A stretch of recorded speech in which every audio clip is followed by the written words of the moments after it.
बिस्मिल्लाहिर्रहमानिर्रहीम। अस्सलाम वालेकुम। उम्मीद है आप सब खैरियत से होंगे। ये हमारे इकोनॉमिक्स का थर्ड लेक्चर है। लास्ट क्लास में हमने इलास्टिसिटीज को स्टडी किया था। इलास्टिसिटी क्या बताती है कि प्राइस बढ़ने से क्वांटिटी में क्या चेंज आ रहा है, यानी रिस्पॉन्सिवनेस हम चेक करते हैं, क्योंकि लॉ ऑफ डिमांड जो है वो सिर्फ ये बताती है कि अगर प्राइस बढ़ रही तो क्वांटिटी कम हो रही है, लेकिन कितनी कम हो रही है ये हमें इलास्टिसिटी के थ्रू पता चलता है। इसके हमने 4 मेथड देखे थे। पहला हमारे पास था परसेंटेज मेथड, दूसरा था हमारे पास आर्क इलास्टिसिटी मेथड, और फिर उसके बाद पॉइंट इलास्टिसिटी मेथड, और आखिर में हमने टोटल एक्सपेंडिचर मेथड देखा था। आज जो हम थोड़ा सा आगे बढ़ेंगे, कुछ और नया टॉपिक देखेंगे, जो है कॉस्ट ऑफ प्रोडक्शन, यानी जो आप सर्विस दे रहे हैं उसकी क्या कॉस्ट लग रही है, क्या रॉ मटेरियल कॉस्ट है, क्या लेबर कॉस्ट है, इन सबको हम स्टडी करेंगे। ठीक है। और हमारा इंटेंट क्या रहता है इकोनॉमिक्स के, मिनिमम रिसोर्सेज पे आपका प्रॉफिट मैक्सिमाइज हो। ठीक है। इसमें दो कॉस्ट आ जाती हैं, इम्प्लिसिट कॉस्ट और एक्सप्लिसिट कॉस्ट। पहले हम एक्सप्लिसिट कॉस्ट को देखते हैं। एक्सप्लिसिट कॉस्ट वो कॉस्ट होती है जो आपके बिलिंग का पार्ट होती है। लेट्स सपोज आप कोई शॉप रेंट करते हो, तो आप उसका जो वो है, क्या कहते हैं, जो भी किराया होता है वो आप पे करते हो, तो बिल का पार्ट होता है। या आप कोई शॉप जाते हो, मार्केट जाते हो, कोई चीज़ परचेज करते हो, तो उसका एक बिल बनता है। या आप कोई मटेरियल खरीदते हो तो बिल ऑफ मटेरियल बनता है उसका। तो वो कॉस्ट जो कि एक्चुअल में पेड होती हुई नजर आए, पे होती हुई नजर आए, ऐसी कॉस्ट को बोलते हैं एक्सप्लिसिट कॉस्ट, जो अकाउंटिंग का पार्ट हो। इम्प्लिसिट कॉस्ट वो कॉस्ट होती है, लेट्स सपोज मैं किसी कंपनी का मैनेजर हूँ और मैं सारे काम खुद ही देख रहा हूँ, यानी मेरे पास वो सारी स्किल है जो एक मैनेजर के पास होनी चाहिए, मेरे वो सारी स्किल है जो एक टेक्नीशियन के पास होनी चाहिए। ठीक है, यानी मुझे मैनेजमेंट भी आती है, मैंने बीबीए भी किया हुआ, लेट्स सपोज मैं इंजीनियर भी हूँ। एक एग्जांपल दे रहा हूँ, मतलब मैं सारी डिजाइनिंग वाले काम भी खुद कर रहा हूँ, मैनेजमेंट वाले काम भी खुद कर रहा हूँ, और मुझे किसी चीज़ की ज़रूरत नहीं है, मैं खुद ही सारी चीज़ें डील कर रहा हूँ। तो अब क्या कॉस्ट कंपनसेट हो रही है यहाँ पर, मुझे कोई मैनेजर हायर करना नहीं पड़ रहा, मुझे डिज़ाइनिंग किसी से करवानी नहीं पड़ रही। ठीक है, बस खुद सारी चीज़ों का क्या कर रहा हूँ, ऑडिट कर रहा हूँ, मैनेज कर रहा हूँ। लेकिन जब आप सर्विस दे रहे होते हो ना, तो आपको उस कॉस्ट को इकोनॉमिक्स के मुताबिक उसको ऐड करना होता है, क्योंकि उसी हिसाब से फिर अपनी प्रोडक्ट आप उस प्राइस में लॉन्च करते हो। ठीक है, यानी जो करंट प्राइस चल रहे होते हैं ना किसी भी सर्विस के, तो उसमें वो सारी कॉस्ट इंक्लूड होती है, जो कि यानी उसमें मैनेजमेंट कॉस्ट भी आ जाती है, उसमें आपके लेबर की कॉस्ट भी आ जाती है। आप फॉर एग्जाम्पल लेबर का काम भी आप खुद कर रहे हो, लेकिन जो उस वक्त लेबर की कॉस्ट चल रही होगी वो आपको ऐड करनी होगी, ऑल तो वो आप पे नहीं कर रहे हो। मेरी बात समझ आ रही? तो ऐसी कॉस्ट को बोलते हैं इम्प्लिसिट कॉस्ट, जो कि किसी भी रिसिप्ट का पार्ट ना हो, बिल का पार्ट ना हो, बिलिंग का पार्ट ना हो, वैसे ही नजर नहीं आ रही पे होते हुए, क्योंकि वो खुद ही काम मैं खुद कर रहा हूँ, मुझे क्यों किसी मैनेजर को हायर करके उसको सैलरी देने की जरूरत है। ठीक है, तो मेरी जेब से कोई पैसा जा नहीं रहा, लेकिन जब मैं इकोनॉमिक्स में इसको कंसिडर करूंगा तो मुझे उस कॉस्ट को इंक्लूड करना होगा। सही है। अच्छा, शॉर्ट रन बिजनेस क्या होते हैं, जो मतलब हम चेक करते हैं कि आपका बिजनेस जो है, न्यू जो बिजनेस होते हैं उसमें आप अपनी इन्वेस्टमेंट लगाते हो, मिनिमम कॉस्टिंग करते हो। ठीक है, 6 मंथ तक इसका टाइम होता है कि बिजनेस को सस्टेन होने में लगता है, यानी पता चल जाता है कि बिजनेस आपका चलेगा या नहीं। तो बोले शॉर्ट रन बिजनेस होते हैं। लॉन्ग टर्म में क्या होता है कि अगर ग्रोथ बढ़ रही है, स्केल हो रहा है वो, तो वो शॉर्ट से लॉन्ग में कन्वर्ट हो जाता है। सिंपल है। तो फिक्स कॉस्ट क्या है? फिक्स कॉस्ट वो कॉस्ट जो कि जैसे कि हमने पीजी में भी देखा था, पावर जनरेशन की कोर्स में, कि वो कॉस्ट जो कि आपको देनी ही है। फॉर एग्जांपल, अब आपने एक शॉप ली किराए पे, अब आपको उसका रेंट पे करना है, चाहे आप कुछ भी प्रोडक्शन करो ना करो, कोई सर्विस दो ना दो, आपको, अगर आपने कोई सिक्योरिटी कार्ड रखा है तो आपको उसको पे करना है। आप बेशक उस शॉप को परचेज करने के बाद आप उस पर कुछ भी काम नहीं करो, कोई भी प्रोडक्शन एक्टिविटी नहीं करो, लेकिन आपको इसका जो रेंट है वो देना होगा। उसे बोलते हैं, ऐसी कॉस्ट को बोलते हैं फिक्स कॉस्ट। प्रोडक्शन साइड पे देखें, फॉर जनरेशन साइड पे देखें, जनरेटर्स जो होते हैं उनकी मेंटेनेंस कॉस्ट फिक्स होती है। ठीक है, उनमें जो टैक्सेस होते हैं, जो लग रहे होते हैं एनुअली मंथली, वो आपको देने होते हैं, तो ये फिक्स कॉस्ट होती है। वेरिएबल कॉस्ट ये डिपेंड करती है प्रोडक्शन एक्टिविटी, कितने आपने सर्विस दी, कितने आपने क्या क्या आपने प्रोडक्शन की, तो उस हिसाब से वेरी करती रहती है। कभी प्रोडक्शन ज़्यादा हो जाती है, कभी नहीं होती। सही है, तो ये वेरी करती रहती है। जैसे कि रॉ मटेरियल कॉस्ट कभी बढ़ जाती है, कभी कम रॉ मटेरियल आपके पास ज़्यादा अच्छा प्रॉफिट आ रहा होता है, ज़्यादा अच्छी सर्विस आप बना रहे हो, तो कभी रॉ मटेरियल ज़्यादा लग जाता है। ठीक है, लॉन्ग टर्म बिजनेस मैंने बता दिया, वो बिजनेस जो जो स्केल हो, ग्रोथ इसकी ग्रोथ हो रही हो, प्रोडक्शन बढ़ रही हो उसकी, ठीक है। अच्छा, ऐसे जो लॉन्ग रन बिजनेस होते हैं इसमें हम फिक्स कॉस्ट कंसीडर नहीं करते, क्योंकि फिक्स कॉस्ट अभी हम आगे देखेंगे इसका पैटर्न ना क्वांटिटी बढ़ने की वजह से कम होता चला जाता है, एवरेज फिक्स कॉस्ट कम होती चली जाती है। इसको अभी होल्ड कीजिएगा इस पॉइंट को ना जरा, ठीक है।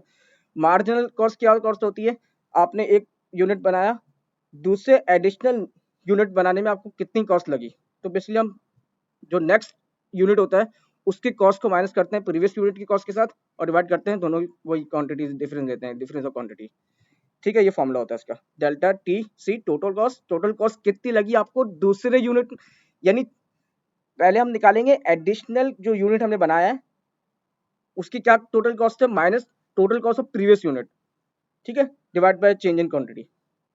ये नहीं समझने, हर एडिशनल यूनिट जो आप प्रोड्यूस कर रहे हो, यानी पहले यूनिट से आपने दूसरा यूनिट बनाया तो उस दूसरे यूनिट में आपको कितनी कॉस्ट लगी, ये होती मार्जिनल कॉस्ट, ठीक है।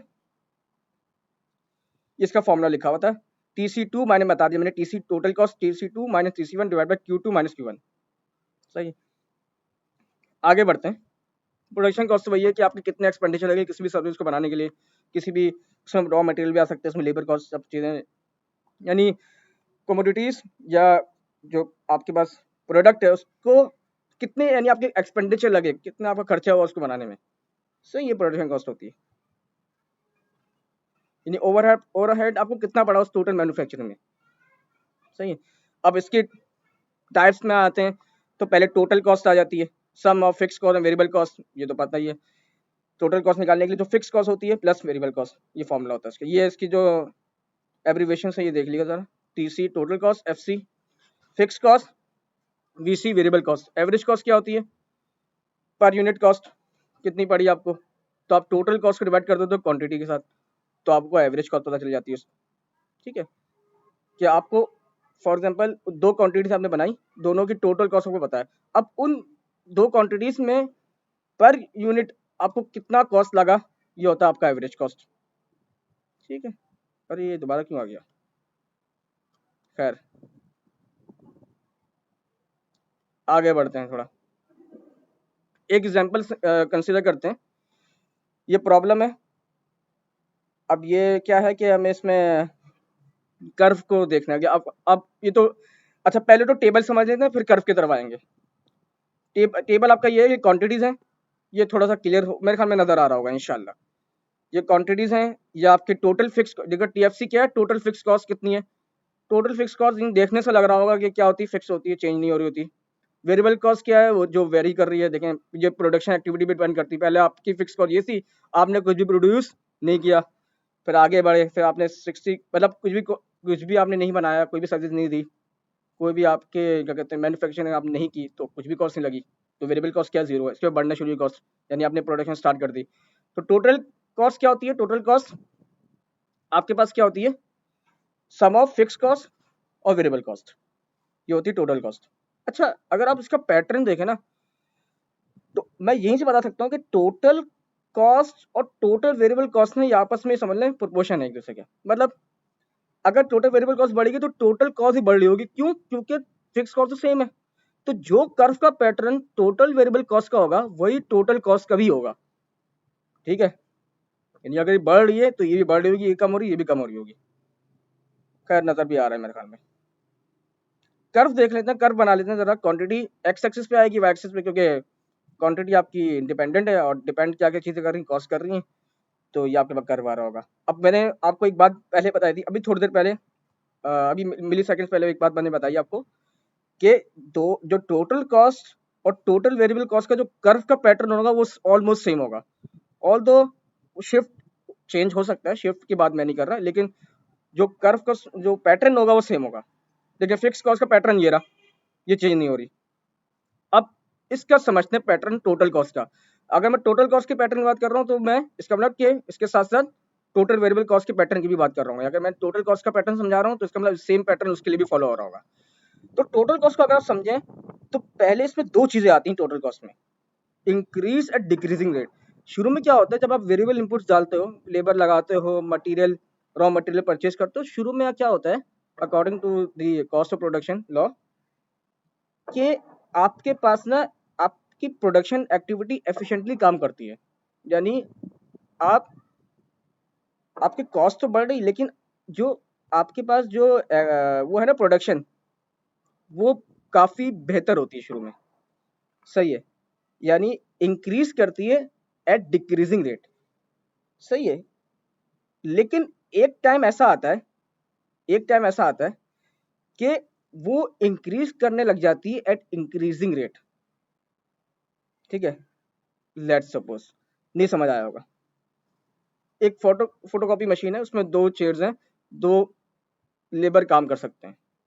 ठीक है, आपने शुरू में क्या किया कि एक लेबर, तो क्या एडवर्टाइजमेंट आपने स्टार्ट लिया तो एक लेबर आपने लगाया उस पर, अभी एक चेयर खाली है और उसने फोटोकॉपी करना शुरू कर दी पेजेस की, वो 15 पेजेस कर लेता है। ठीक है टोटल, तो आपने क्या किया, इनपुट दिया, वेरिएबल इनपुट दिया। देखिए उस मशीन की कॉस्ट फिक्स है वो अलग बात है, वेरिएबल इनपुट की बात कर रहा हूँ। वेरिएबल इनपुट क्या दिया आपने, लेबर लगाई। अब लेबर ने क्या किया, पेजेस प्रिंट किए फोटोकॉपी मशीन से, या जो भी प्रिंटिंग मशीन है, प्रिंटिंग मशीन से पेजेस प्रिंट किए, 15 पेजेस प्रिंट करता है रोज के, लेट्स सपोज। लेकिन अब एक चेयर खाली, लेकिन आपने क्या किया, इनपुट देना शुरू किया, और तो उस लेबर की कॉस्ट तो आएगी, वो वेरिएबल कॉस्ट है, और प्रोडक्शन कॉस्ट, पेजेस की कॉस्ट लग रही होगी, लेकिन इंक्रीज कॉस्ट हो रही है, लेकिन एट डिक्रीजिंग रेट। क्यों डिक्रीजिंग रेट की, क्योंकि जाहिर सी बात है आप रेवेन्यू भी जनरेट कर रहे हो। ठीक है, पेजेस आपके प्रिंट हो रहे हैं, यानी आप इनपुट दे रहे हो, आपको आउटपुट भी मिल रहा है, आपको एफिशिएंटली आउटपुट मिल रहा है। सही है, यानी सिग्निफिकेंट आउटपुट मिल रहा है आपको उस इनपुट के कॉरस्पॉन्डिंग। तो कॉस्ट तो लग रही, क्योंकि जाहिर सी बात है पेजेस लग रहे होंगे, उस लेबर की कॉस्ट भी लग रही होगी, जो आपने लेबर लगाया उसको भी आप सैलरी दे रहे होगे, तो क्वांटिटी कम बढ़ रही है, ओ कम कम क्वांटिटी भी, प्राइस बढ़ रही कम। सही, इंक्रीज कर रही है लेकिन एट डिक्रीजिंग रेट। लेकिन अब क्या हुआ, अब आपने क्या हुआ, दो, एक चेयर खाली थी, एक चेयर की थी खाली थी, आपने दूसरा लेबर भी लगा दिया। अब क्या हुआ, उसकी कॉस्ट भी, क्वांटिटी बढ़ रही है, कोई क्वांटिटी बढ़ रही है। ठीक है, क्वांटिटी क्या है, बढ़ रही है, अब प्राइस भी बढ़ रही है, लेकिन अभी भी डिक्रीजिंग रेट पे है। क्यों, क्योंकि आपने उस पूरी फोटोशॉप, मैंने बताया था कि वो जो प्रिंटिंग मशीन है या फोटो कॉपी मशीन है, उस पर दो चेयर्स तो हैं, यानी आपने दूसरा लेबर भी लगा दिया, तो अब वो भी अपना इनपुट दे रहा होगा, उसके कॉरस्पॉन्डिंग कॉस्ट तो आ रही है, लेकिन इनपुट आपका यूटिलाइज हो रहा है, सिग्निफिकेंट यूटिलाइजेशन हो रही है। मेरी बात समझ आ रही है, ये बात बड़ी इंपॉर्टेंट है। तो इंक्रीज है डिक्रीजिंग रेट। तो अब क्या होगा कि अब आपका फोटो कॉपी मशीन पूरी फिल हो गई है लेबर से। बस अब क्या होगा कि अब एक पॉइंट ऐसा होगा कि थोड़ा सा ये क्या हो जाएगा, सस्टेन हो जाएगा, यानी जितना इनपुट आप दे रहे हो उतने आपको आउटपुट मिल रहा है। सही है, तो कॉस्ट तो बढ़ रही, कॉस्ट थोड़ी थोड़ी बढ़ेगी, लेकिन एक टाइम ऐसा आएगा according to the cost of production कि अब आपने क्या किया, आपने क्वांटिटी मजीद बढ़ा दी। देखिए पहले ये लेट्स सपोज यहां से 2 से 3 पे देखें, प्रोपोर्शन ऑलमोस्ट थोड़ा सा ना अगर आप देखें तो लीनियर हो गया, थोड़ा कांस्टेंट हो गया है। ठीक है, यानी अब आप जो इनपुट दे रहे हो वो आपके सही से यूटिलाइज हो रहे हैं, वेरिएबल जो इनपुट आप दे रहे हो उसके कॉरस्पॉन्डिंग आपको आउटपुट मिल रहा है। कॉस्ट तो बढ़ेगी जाहिर सी बात, आप क्योंकि एक टाइम ऐसा आएगा, अब आप क्या करोगे, जो इनपुट आप प्रोवाइड कर रहे हो, ठीक है, तो क्या आपकी जो प्रिंटिंग मशीन पूरी यूज हो रही है, तो एक पॉइंट तक वो सस्टेन या स्टेबल रहेगा, उसके बाद क्या होगा, ये बढ़ेगा ड्रास्टिकली। क्यों, लेट्स सपोज अब दो इनपुट्स थे, मैंने मैक्सिमम दो आप उसमें प्रिंटिंग मशीन में लेबर्स को लगा सकते थे काम पे, वो अपने अपने पेजेस प्रिंट कर रहे हैं। अब क्या हुआ, तीसरा बंदा भी ले आया मैं तीसरा इनपुट भी ले आया। ठीक है, तीसरा इनपुट आने की वजह से क्या हुआ, अब जगह तो वहां है नहीं, ओवर क्राउडिंग हो जाएगी, अब इनएफिशिएंसी बढ़ेगी। क्या होगा, क्वांटिटी बढ़ रही है, क्वांटिटी का मतलब क्या हुआ, क्वांटिटी का मतलब समझें, क्वांटिटी का मतलब क्या है कि मैंने लेबर एक और बढ़ा दिया, लेबर बढ़ा दिया मैंने, क्वांटिटी बढ़ा दी। अब इनएफिशिएंसी ओवर क्राउडिंग होगी, वो जो तीसरा बंदा लेबर आएगा वो उसको भी काम करने नहीं देगा उन दोनों को, तो क्या होगा, एफिशिएंसी कम हो जाएगी, जो पेजेस पहले 15 प्रिंट हो रहे हैं अब 5 हो रहे हैं, तो क्या होगा, टोटल कॉस्ट बढ़ना शुरू हो जाएगी उस प्रोडक्ट की। तो क्या आपको लेबर को तो पे करना है, प्रोडक्शन एक्टिविटीज भी करवानी है, लेकिन अब उतना आपके पास आउटपुट ही नहीं आ रहा, प्रोडक्शन ही नहीं हो रही, तो अब क्या हो जाएगा, जो आपकी जो वो है क्या कहते हैं, टोटल वेरिएबल कॉस्ट है वो बढ़ना शुरू हो जाएगी। तो ये ग्राफ का पैटर्न होता है। सही है। तो ये इस तरह होता है, पहले इंक्रीज करता है डिक्रीजिंग रेट, ठीक है, इंक्रीज एट डिक्रीजिंग रेट, और इसके बाद इंक्रीज, अब क्या हुआ इस पॉइंट के बाद क्या हुआ, अगर आप देखें इस पॉइंट के बाद अगला से ये 4 पे पॉइंट है, इसके बाद क्या इंक्रीज करना शुरू हुआ क्वांटिटी बढ़ने से एट इंक्रीजिंग रेट, बहुत ज्यादा बढ़ना शुरू हो गया। अब ये पढ़ते हैं थ्योरी, आपको और समझ आ जाएगा। TFC का remain constant because it does not upon any production activity, यानी टोटल फिक्स कॉस्ट सेम है, बात को समझें। So it is fix eight $120 for all level output, यानी हर लेवल आउटपुट पे ये क्या है, सेम है। द टीवी जो टीवीसी कर रहा है हैव टू फेजेस अकॉर्ड, अच्छा इसको बोलते हैं law of diminishing return. Diminishing return क्या मतलब, डिमिनिशिंग रिटर्न ये कहता है कि अब आप इनपुट दे रहे हो लेकिन आउटपुट वो नहीं आ रहा, यानी जो कि आना चाहिए, यानी आउटपुट कम आ रहा है, यानी इनपुट बढ़ने की वजह से less output, the increase in input adds less output than before, यानी पहले से कम आउटपुट आपको वो दे रहा होगा। तो आप क्या कहता है, ये increase the decreasing rate efficient utilisation phase, इसमें आपके जो रिसोर्सेज होते हैं वो एफिशिएंटली यूटिलाइज होते हैं, रॉ मटेरियल भी आपका प्रॉपर यूज हो रहा होता है, लेबर जो आप काम देते हो वो लेबर भी अपने एफिशिएंसी पूरी प्रोवाइड कर रहे होते हैं, तो बेटर रिसोर्स यूटिलाइजेशन हो रही होती है। तो कॉस्ट इंक्रीज स्लोली, देखिए सिंपल सा फंडा इसका ये है कि शुरू शुरू में आपकी जो कॉस्ट बढ़ती है बहुत कम बढ़ती है, देखिए ना, क्वांटिटी तो उसी हिसाब से बढ़ रही है। अगर मैं इसको सिंपल वर्ड में अगर आप समराइज करूं तो increase in quantity eight decrease rate of increase in price, ठीक है, यानी क्वांटिटी आप क्योंकि जाके पता लेबर तो आपने ऐड कर दी, क्वांटिटी बढ़ा दी, लेकिन प्राइस कम बढ़ रही है, क्यों, क्योंकि आपके रिसोर्सेज एफिशिएंटली यूज हो रहे हैं, प्रॉपरली यूज हो रहे हैं जिस तरह यूज होने चाहिए। लेकिन इंक्रीज एट इंक्रीजिंग रेट का मतलब क्या है कि अब एक सर्टेन पॉइंट के बाद, लेट्स सपोज ये पॉइंट हो गया, इसके बाद क्या होता है कि आप मजीद जब इनपुट देना शुरू कर देते हो तो क्या होता है, ओवर क्राउडिंग हो जाती है, इनएफिशिएंसीज आना, ओवर क्राउडिंग मतलब है कि भाई इतने लेबर आने नहीं थे इसमें, अब आपने लेबर ही भर दिया उसमें, तो क्या होगा, जो लेबर पहले भी काम कर रहे थे वो भी अब उतना परफॉर्म नहीं कर पाएंगे, वो आपने एक लेबर ऐड किया, वो दूसरे से बात करना शुरू हो गया, बातें करना शुरू हो गया उससे, उसको काम ही करने नहीं दे रहा, तो क्या होगा, आपकी जो एफिशिएंसी है वो कम हो जाएगी, सही। तो अब देखें यहाँ लिखा हुआ भी है, inefficiency because cost of each additional unit rise more rapidly, मतलब जो कॉस्ट है वो बहुत ज्यादा बढ़ना शुरू हो जाएगी, क्वांटिटी तो उस हिसाब से बढ़ रही है, आपने तीसरा लेबर ऐड किया क्वांटिटी बढ़ गई, लेकिन प्राइस बहुत ज्यादा बढ़ जाएगी टोटल कॉस्ट, ठीक है। तो मेरे ख्याल में एक समझ आ गया होगा, तो ये थ्योरी भी मैंने लिखी हुई है और मैंने एक्सप्लेन भी करने की कोशिश की है। तो ये कर्व हमेशा ऐसे ही होगा, ये आपको याद करना होगा, पहले इंक्रीज एट डिक्रीजिंग रेट, बाद में थोड़ा सा स्टेबल हुआ, उसके बाद फॉर्म बढ़ना शुरू हो गया, ठीक है, यहाँ पर इस पॉइंट से इस पॉइंट तक फिर बढ़ जाता है फॉर्म, ठीक है, यानी आप मजीद अगर इस पॉइंट के बाद इनपुट लगाओगे तो फिर अब वो आपके सही नहीं होंगे, वो लगाना बेकार है। अच्छा, कंसीडरिंग द सेम टेबल, अब मैंने क्या किया यहाँ पर, अच्छा अब उसी टेबल को लेते हुए अब मैंने कुछ और चीजें ऐड की हैं, एवरेज वेरिएबल कॉस्ट, अच्छा एवरेज वेरिएबल कॉस्ट क्या होता है, ओ सॉरी पहले फिक्स कॉस्ट की बात कर लेते हैं। एवरेज फिक्स कॉस्ट का मतलब है कि भाई क्या है, जो आपकी टोटल फिक्स कॉस्ट है उसका आप डिवाइड कर दो नंबर क्वांटिटी के साथ, जीरो क्वांटिटी है तो ये तो एवरेज आएगा नहीं, तो इनफाइनाइट आ जाएगी वैल्यू, तो कंसीडर नहीं करते हम। फिर क्या होगा, फिर क्या होगा कि अब एवरेज फिक्स कॉस्ट पहले 1 पे, ये क्वांटिटी, अच्छा यहाँ पर सब देख लेगा, ये 1 है, 0 1 2 3 4 है, तो 1 पे 120 है, 2 से डिवाइड कर देंगे इस फिक्स कॉस्ट को, तो क्या आ जाएगा 60 आ जाएगा, फिर 40 है तो सिंपल क्वांटिटी से डिवाइड किया हुआ है, तो एवरेज फिक्स कॉस्ट का फॉर्मूला किया total fix cost divide by quantity. Average variable cost का क्या है, total variable cost divide by quantity, ये सिंपल है। एवरेज कॉस्ट का फॉर्मूला क्या है, टोटल मतलब टोटल कॉस्ट, जो कॉस्ट आ रही है आपके पास, ठीक है, divide by quantity, cost divide by quantity, ये 2 है, 2 डिवाइड बाय 200 डिवाइड बाय 200, ये सिंपल है, इसलिए मैं आगे बढ़ रहा हूँ। मार्जिनल कॉस्ट का भी फॉर्मूला है, कैसे निकाल, अच्छा हाँ मार्जिनल कॉस्ट समझा देता हूँ।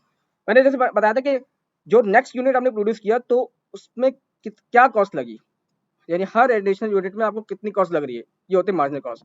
तो हम निकालते हैं bye difference of total cost of, किसका डिफरेंस देते हैं, additional unit cost divide by previous unit cost. तो अगर मैं इसका देखूं तो एडिशनल यूनिट कॉस्ट क्या है, कहाँ गया, ये यूनिट एडिशनल आया, टोटल कॉस्ट देखते हैं, हमेशा टोटल कॉस्ट देखते हैं, इसकी कॉस्ट एडिशनल यूनिट क्या आई 180, माइनस 120 डिवाइड बाय 1 माइनस 0 60। 20 कैसे आएगा 200 माइनस 180, 200 माइनस 180 मैंने माउस का कर्सर देखें डिवाइड बाय 2 माइनस 1 दोबारा 1 तो क्या हो जाएगा ये अरे 20 हो जाएगा ना। फिर 210 माइनस 200 ये 10 हो जाएगा। तो क्या क्वांटिटी की डिफरेंस 1 से बढ़ रही। अच्छा जरूरी नहीं है कि क्वांटिटी इतनी बड़ी हो, ये चेंज भी हो सकती है, हो सकता है 0 के बाद 3 हो जाए 4 हो जाए, लेकिन हम डेटा ऐसा लेते हैं जो हाइपोथेटिकल डेटा होता है ताकि आप चीज़ों का एब्सोल्यूट डेटा होता है ताकि चीज़ें इजीली समझ आए। ठीक है, ये रियल टाइम डेटा नहीं होता है, थोड़ा सा ना समझाने के लिए ऐसा डेटा किया जाता है कि क्वांटिटी आपकी वन बाय वन बढ़ रही होगी, ऐसा यूजली पॉसिबल नहीं है, होता नहीं है। सही है, तो ये हमने काम किया हुआ है। अब कर्व देख लेते हैं इसका।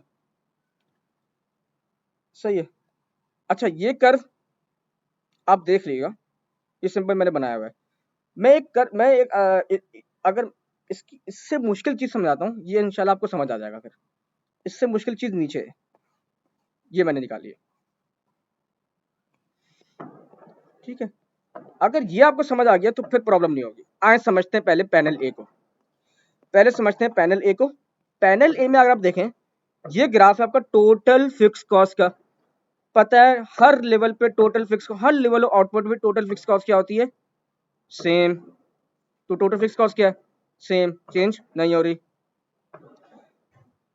अब मैंने यहाँ पे एक्सट्रैक्ट किया। अब देखिए मैं कर क्या रहा हूँ, पैनल में टोटल फिक्स कॉस्ट और एवरेज फिक्स कॉस्ट को कंसीडर कर रहा हूँ।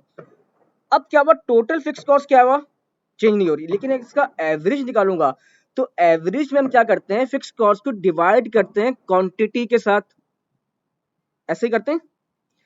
तो क्या होगा, क्वांटिटी जब बढ़ना शुरू होगी तो इसका ग्राफ एक्सपोनेंशियल डिके होना शुरू हो जाएगा। क्यों, क्योंकि फिक्स तो फिक्स है, ऊपर न्यूमरेटर तो फिक्स है, डिनोमिनेटर चेंज हो रहा है। डिनोमिनेटर क्या हो रहा है, बढ़ रहा है। 1 से 0 से 2 हुआ, 2 से 4 हुआ, तो क्या हो जाएगा, वैल्यू कम होना शुरू हो जाएगी।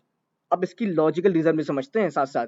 ये तो बात समझ आ गई होगी। यानी अगर ई से एफ देखें तो इतना डिक्रीज हो रहा था, एफ से जी में और हो जाएगा। क्यों, क्योंकि आपके पास क्वांटिटी बढ़ रही है। डिनोमिनेटर में एवरेज की फॉर्मूले में डिनोमिनेटर में आप क्या लेते हो, अरे यहाँ पर क्या लिया था डिनोमिनेटर में हमने, ये देखें जब मैंने एवरेज फिक्स कॉस्ट निकाली थी तो 120 को डिवाइड किया था 1 से पहले, फिर उसी 120 को फिक्स कॉस्ट को डिवाइड किया 2 से। देखिए फिक्स कॉस्ट क्या हो रही, कम हो रही, क्वांटिटी बढ़ने की वजह से fix cost, average fix cost, average की बात करो, फिक्स कॉस्ट चेंज नहीं हो रही, एवरेज फिक्स कॉस्ट चेंज हो रही है। ठीक है, जो पर यूनिट, जो उस क्वांटिटी के बढ़ने से जो पर यूनिट फिक्स कॉस्ट आ रही है वो कम आ रही है। तो अब ये देखें, यानी ई से एफ में इतनी कम हुई, ई पे ये थी जो फिक्स थी ऑलमोस्ट, फिर क्या हुआ, ई से एफ का क्वांटिटी बढ़ गई, डिवाइड बाय 2 हुआ, कम हो गई, फिर और कम हो गई तो डिवाइड बाय 4 हुआ, ये होगा। याद हो गया, ये पैटर्न ऐसे ही होता है। अब इसकी एक एग्जांपल समझते हैं। लेट्स सपोज आप एक घर में शिफ्ट हुए, आप अकेले बनते हैं, आप घर में शिफ्ट हुए, 10,000 इसका लेट्स सपोज रेंट है, नहीं 10,000 को ज्यादा ही कम बता दिया, 50,000 कर लेते हैं, 50,000 रेंट है आपका। अब एक बंदे रहना है, आपकी फिक्स कॉस्ट क्या, 50,000 आपको देनी है, आपको रहना है, रहो, नहीं रहना कोई मसला नहीं है, आपको 50,000 हर महीने पे करने हैं। ठीक है, गौर से सुनिएगा। अब आपने क्या किया, आपने क्वांटिटी बढ़ा दी, आपने एक दोस्त को भी बुला लिया, कि भाई तू भी आ जा, शिफ्ट हो जा। अब क्या होगा, क्वांटिटी, वो प्राइस फिक्स है, वो प्राइस कह रहा हूँ, प्राइस में क्यों कह रहा हूँ, कॉस्ट फिक्स है 50,000, लेकिन जब इंक्रीज आया, क्वांटिटी में इंक्रीज आया, यानी जब आपका दोस्त भी आ गया, तो अब क्या हो जाएगा, प्राइस आपकी क्या हो जाएगी, डिवाइड हो जाएगी।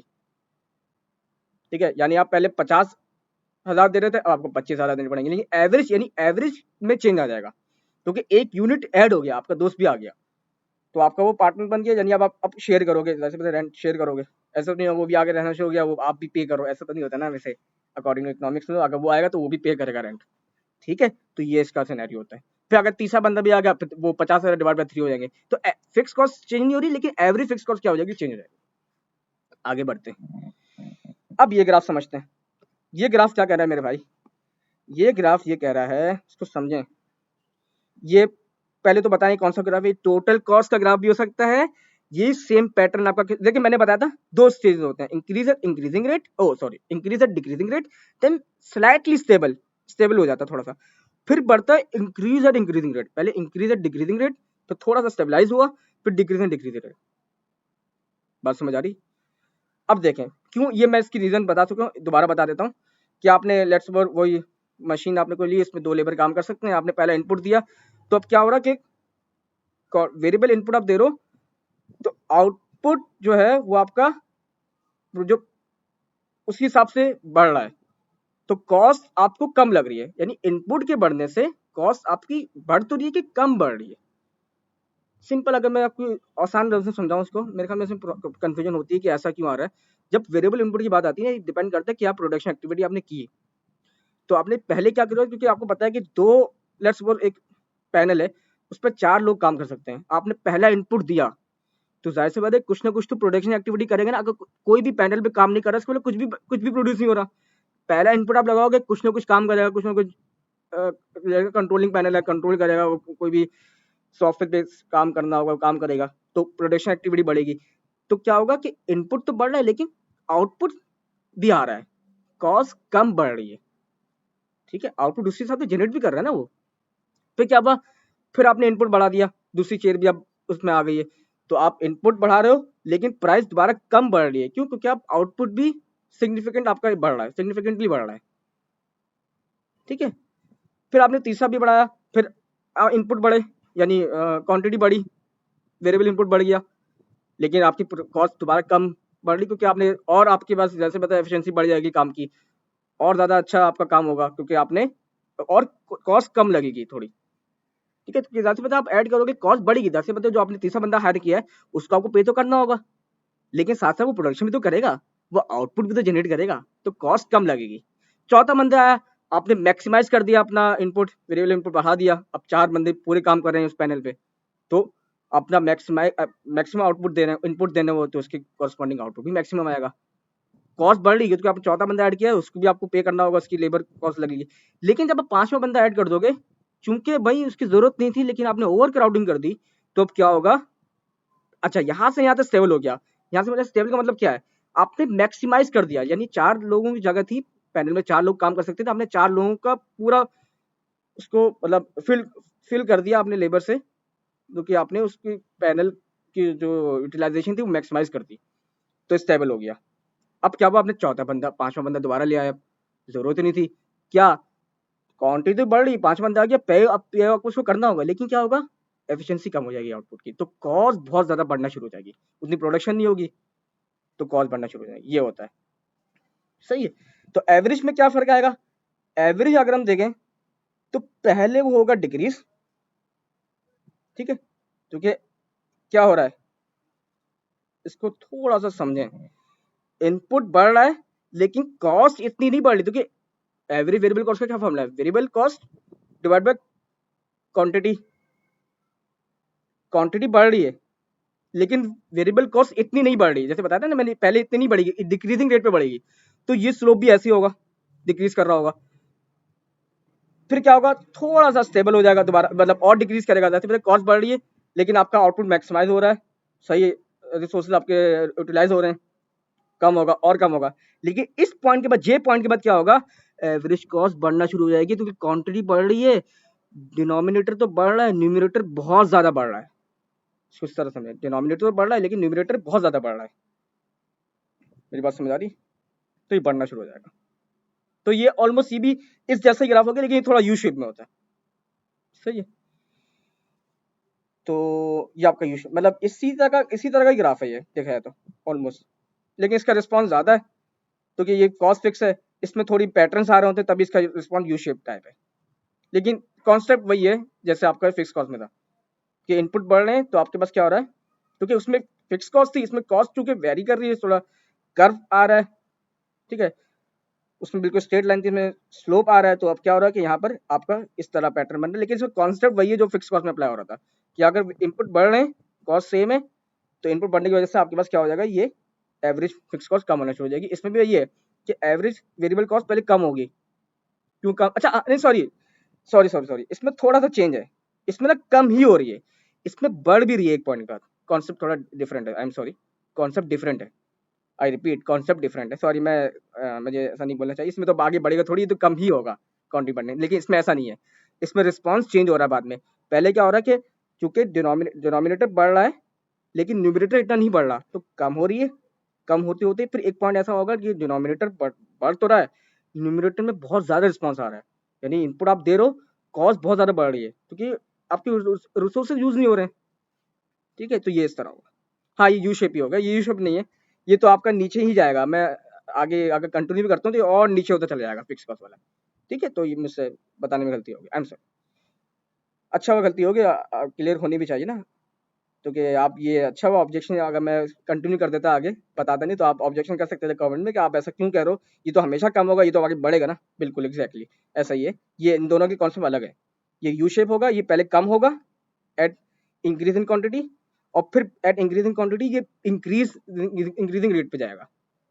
ठीक है, आगे बढ़ते हैं। अब देखते हैं ये, अच्छा ये भी टोटल कॉस्ट मैंने बताया था, टोटल वेरिएबल कॉस्ट और टोटल कॉस्ट का जो कर्व का पैटर्न है, देखिए शिफ्ट हो जाएगा, देखिए है वही, टोटल कॉस्ट भी वही है कि पहले क्वांटिटी बढ़ रही है, कॉस्ट कम इंक्रीज हो रही है। ठीक है, तो क्या आउटपुट मैक्सिमाइज हो रहे हैं, रिसोर्स आपकी सही से इस्तेमाल हो रही है। मैं बार बार इसलिए रिपीट करता हूँ ताकि आप लोगों को जहन में बैठ जाए। उसके क्या बाद थोड़ा स्टेबलाइज हुआ, फिर बढ़ना शुरू हो गया, क्या आप इनपुट दोगे मजीद इस पॉइंट के बाद तो कुछ भी फायदा आपको नहीं होगा।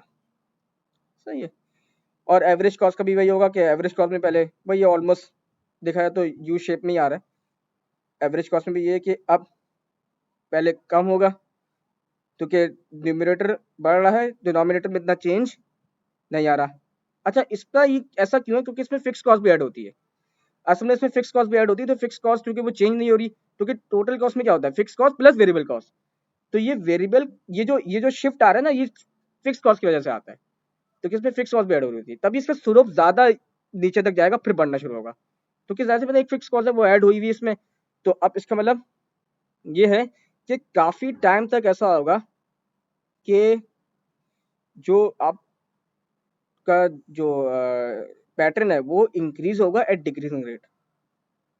ठीक है, फिर एक टाइम ऐसा होगा कि आपका न्यूमरेटर बहुत ज्यादा बढ़ना शुरू हो जाएगा, तो टोटल कॉस्ट में बहुत ज्यादा चेंज आएगा। ये आगे अगर शिफ्ट करें तो ये भी एक तरीके से यू शेप में जाना शुरू हो जाएगा, या अगर मैं यहाँ से कंटिन्यू करूँ ये भी यू शेप में जाएगा फिर। सही, अच्छा अब ये देख लेते हैं, ये टोटल कॉस्ट है, टोटल वेरिएबल कॉस्ट, ये मैंने समझा दिया, वही दोनों का देखिए पैटर्न सेम होता है, लेकिन यहाँ पर बस शिफ्ट क्यों आता है क्योंकि इसमें फिक्स कॉस्ट भी ऐड हो रही होती है, लेकिन कर्व का पैटर्न ऑलमोस्ट सेम है, सेम ही है मतलब। ठीक है, अच्छा ये देख लेते हैं, ये कर्व देख लेते हैं। अच्छा, इसमें मार्जिनल कॉस्ट में क्या है, मार्जिनल कॉस्ट क्या है कि हर नए आने वाले यूनिट के लिए कितनी कॉस्ट लगी, वो होती है मार्जिनल कॉस्ट।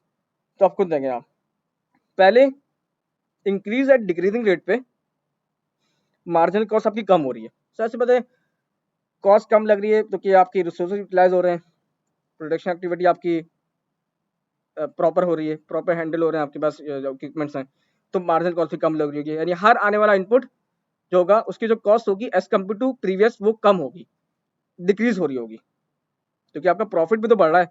प्रॉफिट इस सेंस में देखें कि आप आउटपुट भी तो जनरेट कर रहे हैं, लेकिन इस पॉइंट के बाद देखें, टी पॉइंट को एक्सट्रैक्ट करें, टी पॉइंट के बाद क्या होगा, कौन बताएगा, ये मार्जिनल कॉस्ट बढ़ना शुरू हो जाएगी। यानी अब आपको, आप ये देखोगे भाई पहले कॉस्ट 2000 लग रही थी, अब तो अचानक 6000 पे चला गया, जब से लेबर में बढ़ा रहा हूँ प्रोडक्शन तो हो नहीं रही, आउटपुट तो आ ही नहीं रही, मेरा मार्जिन तो बढ़ता चले आ रहा है रिस्पेक्ट टू, अगर प्रोडक्शन देखें आप, मार्जिन देख रहे रिस्पेक्ट टू प्रोडक्शन, प्रॉफिट नहीं आ रहा अभी, प्रॉफिट की मार्जिन, ये प्रॉफिट मार्जिन नहीं है, ये प्रोडक्शन मार्जिन है, कि इसको बोलते हैं law of diminishing marginal return, कि डिमिनिशिंग रिटर्न का मतलब होता है कि शुरू में आपका मार्जिन रिटर्न कम होता है, ठीक है, उसके बाद बढ़ना शुरू हो जाता है, बढ़ता चला जाता है, यानी आप टी के बाद आप इनपुट डालो, आपका मार्जिन बढ़ता ही चला जाएगा, यानी आपको कॉस्ट और ज्यादा लग रही है। आप ये सोच रहे, अगर आप ये सोच रहे हो ना इकोनॉमिक्स में कि भाई अगर मैं बहुत ज्यादा लेबर कर दूंगा और जल्दी काम हो जाएगा, नहीं ऐसा नहीं होगा। एक इक्विपमेंट है, इसमें अगर 3 लोग काम कर सकते हैं, 3 लोग ही काम कर सकते हैं मेरे भाई। तुम अगर 5-6 डाल दोगे, तुम्हारी कॉस्ट बढ़ रही है, वेरिएबल कॉस्ट बढ़ रही है, तो कि तुम्हें उसको पे करना है उस लेबर को, ठीक है, तुम्हारा मार्जिन और बढ़ जाएगा। तो मार्जिन कम नहीं होता है, मार्जिन और बढ़ता है। देखिए सबके सिवाय फिक्स कॉस्ट के देखिए सबके यू शेप ही है तकरीबन, सही। तो अगर आप सवाल पेपर में करें और आपका फॉर एग्जाम्पल मार्जिनल कॉस्ट का पैटर्न इस तरह नहीं आता, इस तरह फॉर एग्जाम्पल इस तरह आ रहा है, इस तरह आ रहा है, लेट्स सपोज एग्जांपल दे रहा हूँ समझाने, इसका मतलब आप गलत काम कर रहे हो, ये हमेशा मतलब कुछ कैलकुलेशन में मिस्टेक है। ये आपको मैं ये नहीं कह रहा कि आप इसकी सारी क्वांटिटी याद करो, बस आपको पैटर्न याद होना चाहिए। फिक्स कॉस्ट के लिए एक्सपोनेंशियल डिके हमेशा, दूसरे वाले के केस में यू शेप, पहले कम होगा, फिर एक पॉइंट के बाद स्टेबल हुआ, फिर बढ़ना शुरू होगा। स्टेबल मतलब ये कह रहा हूँ कि स्टेबल का वर्ड सिर्फ यहाँ पर यूज होगा टोटल वेरिएबल कॉस्ट में या टोटल कॉस्ट में। जो एवरेज के केस में वो कम होगा, यू शेप में ये होता है ना, कम होते होते फिर एक पॉइंट तक ये स्टेबल हो जाता है। ये कहना चाह रहा हूँ, इस पॉइंट पे स्टेबल हो गया, यानी जितने इनपुट दे रहे हो ना मैक्स, मतलब आपने 4 लोगों की जगह थी, आपने 4 लोगों की 4 लेबर डाल दिए, तो जितना आप इनपुट दे रहे हो उतना आपको आउटपुट मिल रहा है, उसी प्रोपोर्शन से आउटपुट मिल रहा है, उतनी कॉस्ट लग रही है। लेकिन जब आपने मजीद इनपुट बढ़ा दिए तो क्या होगा, फिर फायदा नहीं है। समझ आई मेरी बात? ठीक है, तो सबके ऑलमोस्ट देखा है तो मेरे ख्याल में यू शेप ही है ना, ऑलमोस्ट सबके मिल मिला के यू शेप ही बनना होगा। तो I think that's all for this chapter. बस में मेरे ख्याल में कॉस्ट प्रोडक्शन में यही था। अब एक और चीज देख लेते हैं, 10 प्रिंसिपल ऑफ इकोनॉमिक्स। इसमें सबसे पहले यानी क्या क्या इकोनॉमिक्स की कंडीशंस आपको देखनी होंगी। सबसे पहले people face trade off. People face trade off का मतलब ये है कि डिसीजन क्या लेता है। फॉर एग्जाम्पल मैं एक फॉर एग्जाम्पल समझाने के लिए, पीपल फेस ट्रेड ऑफ का मतलब क्या है, मैंने इंटर किया, अब मेरे पास ऑप्शन है कि मैं जॉब भी कर सकता हूँ, मैं जॉब करूंगा मुझे सैलरी मिलेगी, लेकिन मैं क्या करता हूँ, अपना डिसीजन लेता हूँ कि नहीं मैं अभी जॉब नहीं करता, जबकि मैं उस वक्त जॉब करके सैलरी ले सकता हूँ, मैं कमा सकता हूँ। लेकिन क्या करता हूँ, मैं अपनी सैलरी को सेक्रीफाइस करता हूँ, ठीक है, फॉरगॉन करता हूँ, और मैं क्या करता हूँ, क्या डिसीजन लेता हूँ कि मैं ग्रेजुएशन करता हूँ। यानी मैं उस वक्त उस डिसीजन को पिक करता हूँ कि नहीं यार अभी मैं जॉब नहीं करता, जो सैलरी आनी थी उसको मैंने क्या कर दिया, उसको उसको मैंने एक्सेप्ट नहीं किया। यानी क्या डिसाइड किया, क्या चॉइस ली मैंने, मैंने ये चॉइस ली कि मैं डिग्री अपनी कंप्लीट करता हूँ, आगे मजीद पढ़ता हूँ, इसका क्या रिटर्न मिलेगा मुझे, मैं ज़्यादा अच्छी जॉब कर सकूंगा। तो इससे कहते हैं डिसीजन मिलेंगे। पीपल फेस ट्रेड ऑफ मतलब फेस ट्रेड ऑफ का मतलब कि हर जगह बंदा ये काम कर रहा होता है कि डिसीजन लेता है। अब इसमें हमें क्या करना है, इकोनॉमिक्स प्रिंसिपल में हमें बेस्ट डिसीजन लेना है। फॉर एग्जाम्पल अब मैंने इंटर के बाद जॉब नहीं की, मैंने कहा कि मैं भाई अभी आगे पढ़ लेता हूँ, इंजीनियर बन जाता हूँ, फिर मैं जब कमाऊंगा तो उस जो सैलरी से मैं ज्यादा ही अर्न कर रहा हूँ, जो मैं इंटर में करता उस सैलरी से ज्यादा अर्न कर रहा हूँ। तो क्या डिसीजन मेकिंग है मेरा, डिसीजन मेकिंग अगर इस तरह काम हो रहा होगा कि मैं फॉर एग्जाम्पल डिग्री के बाद जो सैलरी अर्न करता हूँ वो उस एक्सपेक्ट से ज्यादा है जो कि अगर मैं उस टाइम पे कर रहा होता। सही है, तो ये मेरा इसका मतलब क्या है, पॉजिटिव डिसीजन था, और डिसीजन जो था मेरा बेस्ट बेस्ट ऑप्शन मैंने सेलेक्ट किया इसका मतलब। ठीक है, you have to opt between two option क्या थे कि समझाने के लिए कह रहा हूँ, यानी ये समझ लें कि whatever you are forgiving, आप कुछ भी छोड़ लें किसी एक चीज के लिए तो उसकी कॉस्ट आप फॉरगिव कर रहे हो। क्या कॉस्ट थी, मैं वो सैलरी क्या कर रहा था, छोड़ रहा था। ठीक है, तो क्या डिसीजन लिया कि मैं आगे पढ़ लेता हूँ ताकि ये मुझे रिटर्न बैक हो। अब सेकंड प्रिंसिपल ये काम करता है, द कॉस्ट यू पे इज वर्थ। पहले क्या कहता है कि आपने डिसीजन लिया, आपने अब फॉर एग्जाम्पल मैंने इंटर के बाद सैलरी जो मेरी जॉब थी वो नहीं की, जो सैलरी मेरे पास नहीं आ रही, अब मैंने उसके बाद पढ़ाई शुरू की, आगे मजीद मैंने ग्रेजुएशन कंप्लीट की, पता चला उसके बाद मार्केट ही बंद हो गई और इंजीनियर्स को जॉब ही नहीं मिल रही। पता चला कि अब नया उन्होंने स्केड्यूल बना लिया, वो ट्रेडिंग ये सब चल रहा है, सब कुछ जो जो इंटर पास हैं वो भी अब लाखों कमा रहे हैं, और जो डिग्री होल्डर हैं वो कुछ कमा ही नहीं रहे। सपोज कर रहा हूँ, एग्जाम्पल दे रहा हूँ, हर होने की होती है। ठीक है, तो क्या होगा, मेरा डिसीजन क्या था, वर्स ऑफ था, इसका मेरा डिसीजन सही नहीं था। तो क्योंकि जो कॉस्ट मैंने थी, क्योंकि जब मैं डिग्री करूंगा मैं कॉस्ट दूंगा, क्या कॉस्ट दूंगा, एक तो टाइम की कॉस्ट दूंगा, टाइम लगाऊंगा पढ़ाई करने में, मैं उस टाइम पे जॉब कर सकता था, उसकी कॉस्ट कंपनसेट की मैंने। वो क्या डिसीजन था मेरा, खराब डिसीजन था, तो मुझे वो पे बैक नहीं मिला। यानी cost you pay that will pay back you later. ठीक है, that would pay back you later. सही है, otherwise the decision means that your decision was wrong. ठीक है, तो ये चीज होती। Rationalise people think about margin, इसका क्या मतलब है कि हर रैशनलाइज आपका जो बिहेवियर होना चाहिए, इकोनॉमिक्स में हमने बताया था रैशनलाइज बिहेवियर होना चाहिए, लॉ ऑफ डिमांड में भी देखा था कि आपका बिहेवियर चेंज नहीं होना चाहिए प्राइस के बढ़ने से। लेट्स सपोज तो रैशनल बिहेवियर क्या कहता है कि हर डिसीजन में आपका कोई ना कोई अल्टरनेटिव तो होना चाहिए। आपको पता है कि अगर मेरे पास लेट्स सपोज इंटर के बाद मैंने जॉब नहीं की, मैंने डिग्री की तरफ गया। अब क्या हुआ कि अब मुझे पता है कि मुझे डिग्री मिल गई लेकिन जॉब्स खत्म हो गई हैं। समझें इसको। तो मेरे पास क्या अल्टरनेटिव था उसका? अगर मुझे जॉब नहीं मिलती तो मैं क्या कर सकता था? क्या बैकअप है मेरे पास? कोई ऐसा बिजनेस है जो मैं चला सकता हूँ साथ?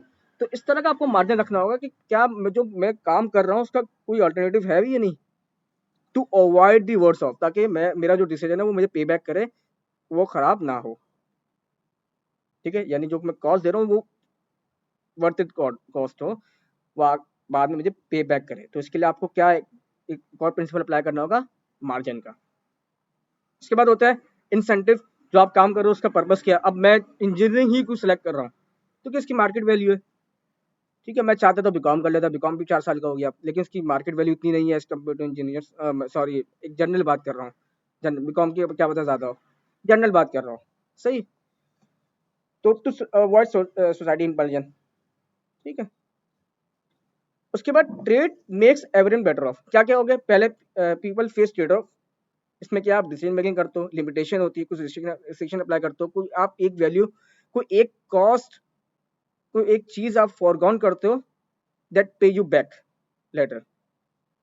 ठीक है, ट्रेड ऑफ नहीं करते हो तो आप कोई एक ऐसा डिसीजन लेते हो जो कि क्या होता है, जो आपको बाद में आपके लिए हेल्पफुल होता है।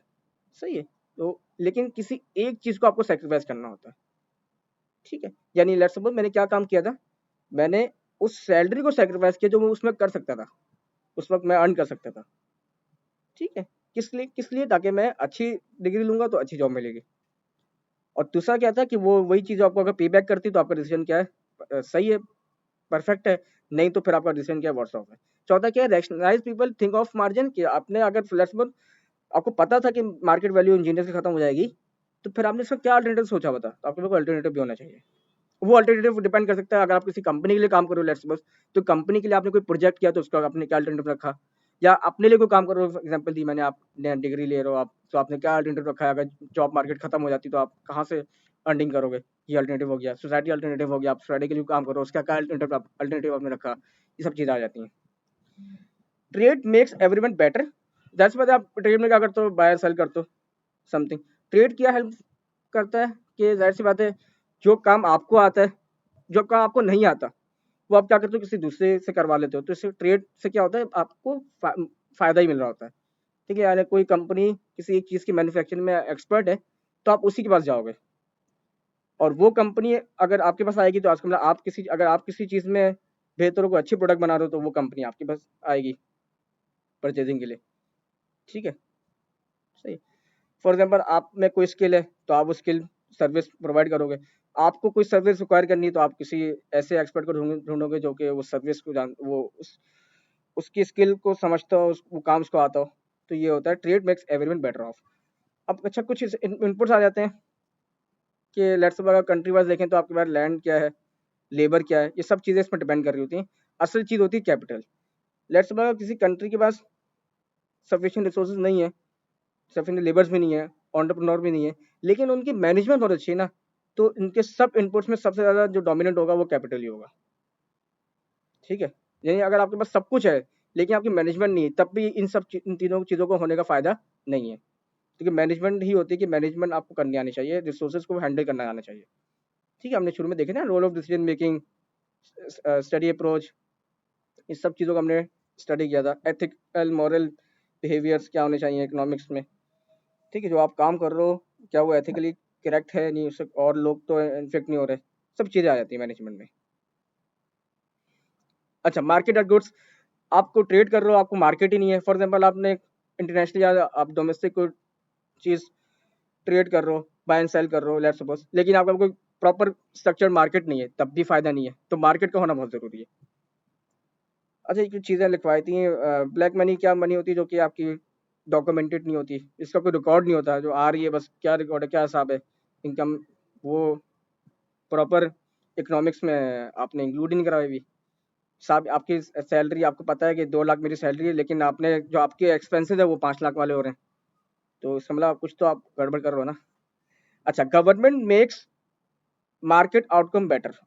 सर सी बात है, गवर्नमेंट अगर होगी तो लेट्स सपोज, अब गवर्नमेंट क्या करती थी पहले, जो कि इलेक्ट्रिक की बिल्स होती है उसमें सब्सिडी प्रोवाइड करती थी कि कुछ पोर्शन वो गवर्नमेंट पे करती थी। लेकिन अब क्या हुआ, जैसे वो सब्सिडी हटी, यानी जब गवर्नमेंट निकल गई तो फिर क्या हुआ कि इलेक्ट्रिक ने बिल बढ़ाना शुरू कर दिए टैक्सेस की बुनियाद पे।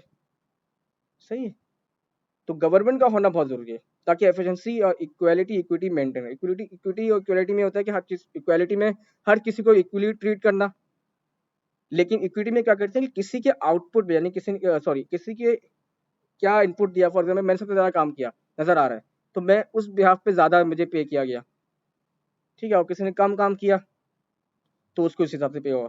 जैसे बोलते हैं इक्विटी। इक्वालिटी में होता है हर जो जैसा भी काम करे सबको इक्वली पे होगा।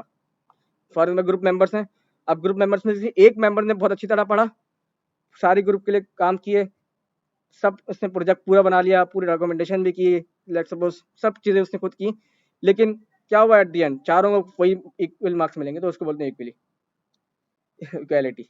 सही है, इक्विटी में ये हो गया कि आप जिसने जो सबसे ज्यादा काम किया उसको सबसे ज्यादा नंबर मिलेंगे।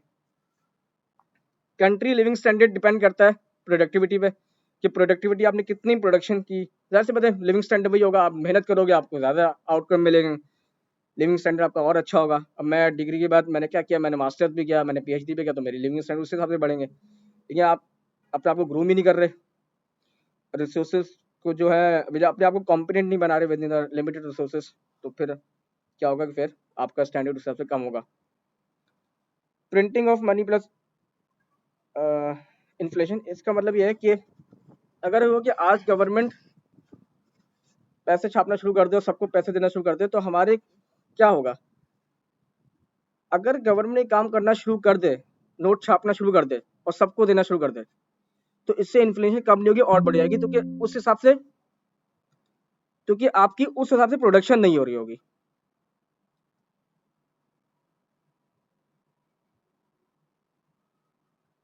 सही है, आपकी प्रोडक्शन उस हिसाब से नहीं हो रही होगी। क्यों? क्योंकि अगर पैसे आने से क्या होगा, लोग मेहनत से भागेंगे, कहेंगे आप क्यों मेहनत करें, फिर भी पैसे मिल रहे हैं हमें, तो उस हिसाब से मार्केट वैल्यू कम होना शुरू हो, यानी एक छोटे से सामान को लेने के लिए आपको बहुत ज्यादा पे करना पड़ेगा, तो इन्फ्लेशन और ज्यादा बढ़ जाएगी।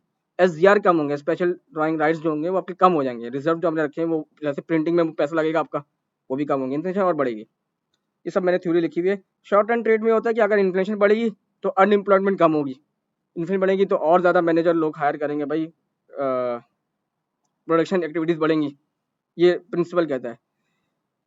ठीक है, लिखा हुआ भी है, more revenue through more production by hiring more candidates reducing the unemployment, यानी इन्फ्लेशन बढ़ेगी, काम बढ़ेगा, और ज्यादा प्रोडक्शन होगी और ज्यादा हायरिंग होगी, तो अनएम्प्लॉयमेंट कम होगी। लेकिन इन्फ्लेशन कम हो जाएगी तो एम्प्लॉयमेंट भी जो है वो भी कम हो जाएगी, महंगाई है ही नहीं तो काम ही नहीं है इसका मतलब।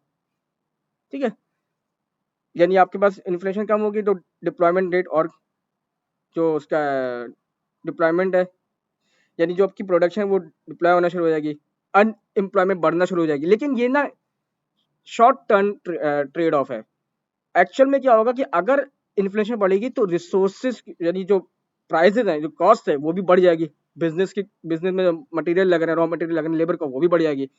तो इन्फ्लेशन से अनएम्प्लॉयमेंट कम नहीं होगी एक्चुअल में, लेकिन शॉर्ट रन में ऐसा कम होगा कि इन्फ्लेशन बढ़ रही तो एम्प्लॉयमेंट बढ़ रही है। लेकिन एक्चुअल में क्या होगा कि अगर इन्फ्लेशन बढ़ेगी तो इससे इकोनॉमी हर्ट होगी, क्योंकि आपके पास कैपिटल कॉस्ट बढ़ जाएगी, कॉस्ट बढ़ जाएगी, मटेरियल की लेबर कॉस्ट बढ़ जाएगी, लोग ज्यादा वेजेस डिमांड करेंगे, लेबर जो है वो कहेंगे हमारी तनख्वाह बढ़ाओ। तो ओवरऑल लॉन्ग रन में अगर देखें तो इकोनॉमी आपकी इन्फ्लेशन से इफेक्ट ही हो रही है, इन्फ्लिक्ट ही होती है, हर्ट ही होती है। तो ये कुछ प्रिंसिपल तो हमें ध्यान में रखने हैं। I think that's all for today, और इसमें और कुछ भी नहीं है, पढ़ लीजिएगा सब डिटेल में, ये कुछ प्रिंसिपल हमें ध्यान में रखने हैं। ठीक है, तो अपना ख्याल रखिएगा, अल्लाह हाफिज़।